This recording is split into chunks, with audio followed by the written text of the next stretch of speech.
Olá, pessoal! Estamos aqui no nosso 5º episódio da websérie Integrando Neurociência à Educação em uma Língua Adicional e vamos continuar falando sobre memória. A memória, no último episódio, nós falamos sobre os tipos de memória, né? Como é que elas são classificadas, por que elas são classificadas, baseado em quê. E 2 memórias nós vamos trazer hoje para a nossa conversa, que são a memória explícita e a memória implícita.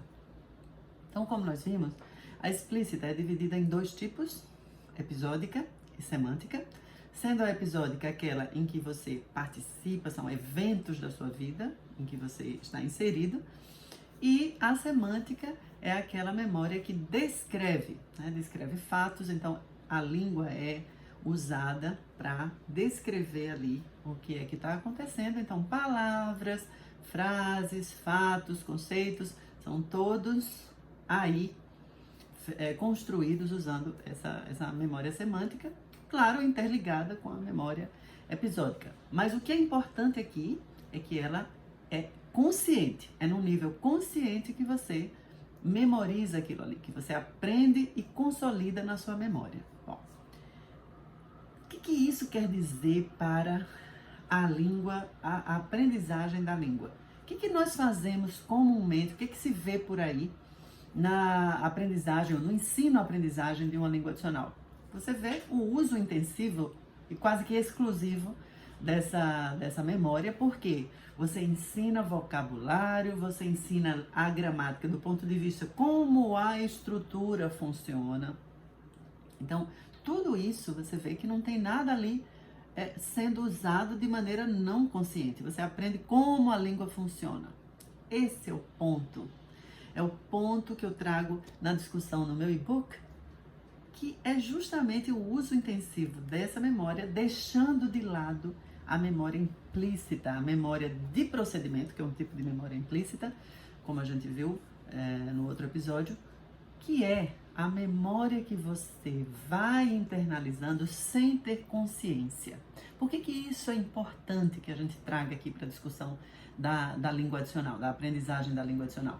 Porque essa mecânica da língua, como é que ela funciona, a gente pode saber sobre. Não quer dizer que a gente internalizou de maneira inconsciente, de maneira não consciente, que a gente internalizou essa mecânica. Mas, na verdade, esse é o ponto. O ponto é que se trabalha pouco a memória implícita na sala de aula. E isso faz com que a gente tenha alunos com a fluência quebrada.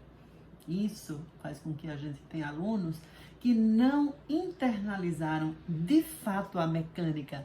Eles sabem o que é passado, eles sabem o que é verbo to be, eles treinaram, e esse treino é um treino superficial.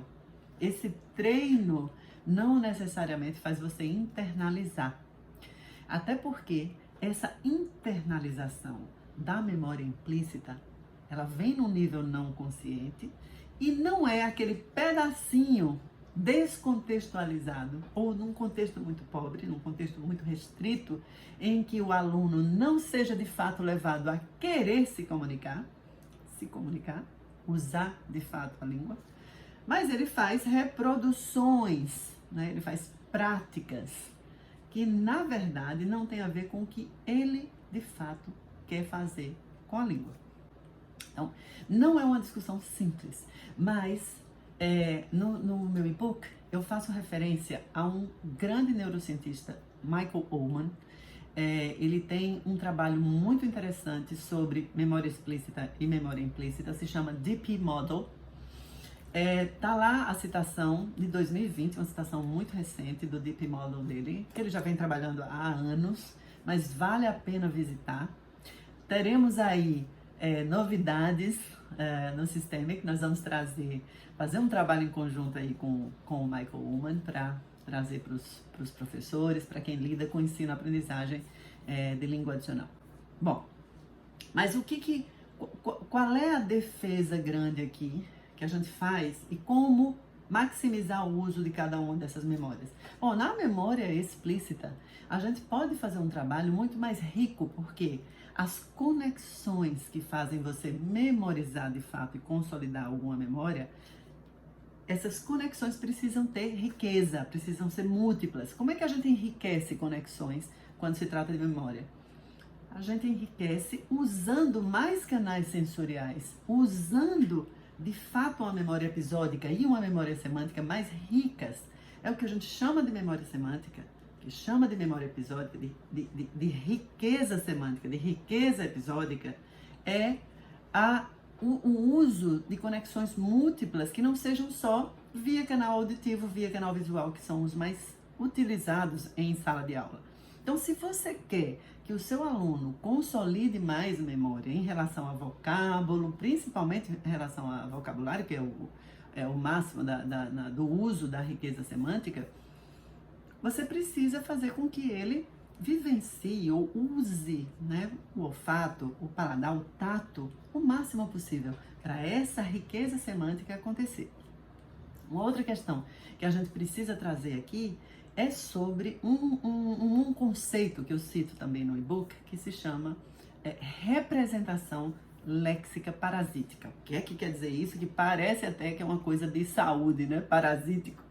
Mas é porque quando você faz uma dependência da língua 1, você simplesmente traduz um determinado vocábulo. Claro que pouca gente hoje em dia faz isso, simplesmente traduzir, né? Mas vejam a pobreza de ligação, de conexão, que é você simplesmente ligar uma palavra na língua inglesa a uma palavra na língua portuguesa. A chance de você consolidar essa memória é muito pequena. Uma outra questão é claro que você tem que revisitar, né, os vocábulos, revisitar as estruturas, mas, de novo, nós estamos aqui, quando falamos assim em treino, nós estamos falando do uso exclusivo da memória explícita. E na nossa compreensão, sabe que ciência é uma questão de, também, quando ela vem para a prática, tem aí no meio uma questão de interpretação. Né? Então, cada um interpreta de uma maneira, né? A nossa interpretação, que é o que eu posso falar, é de que nós precisamos usar muito mais a memória implícita se nós queremos que o nosso aluno seja fluente.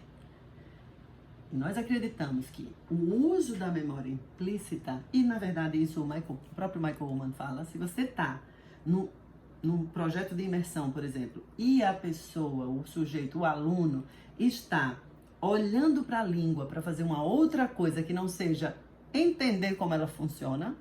Exemplo, em vez de a gente ter uma aula de imperativo ou de presente simples, a gente vai fazer o aluno aprender a usar cartoons. Coisa bem aleatória, usar cartoons. Na hora que ele direciona a atenção dele para como aprender a desenhar aquele cartoon na língua inglesa, ele está se distanciando da memória explícita e se aproximando da memória implícita, que é o que nós defendemos no Systemic.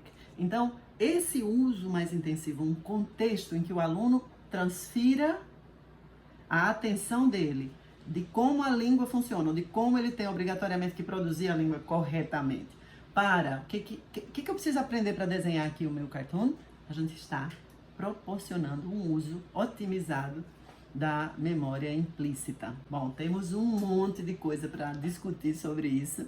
E, recentemente, saiu um artigo muito legal, muito interessante, falando sobre, justamente comparando o que Stephen Krashen disse 40 anos atrás e o que uma série de novas teorias estão dizendo hoje, mas que, no fundo, fazem uso aí de algumas ideias que foram colocadas bravamente 40 anos atrás.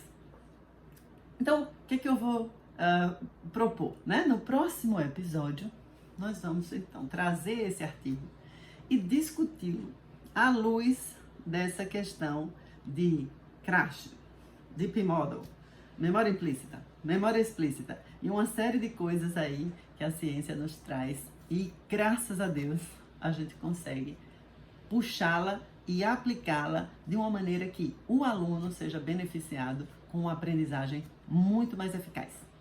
Até lá, então!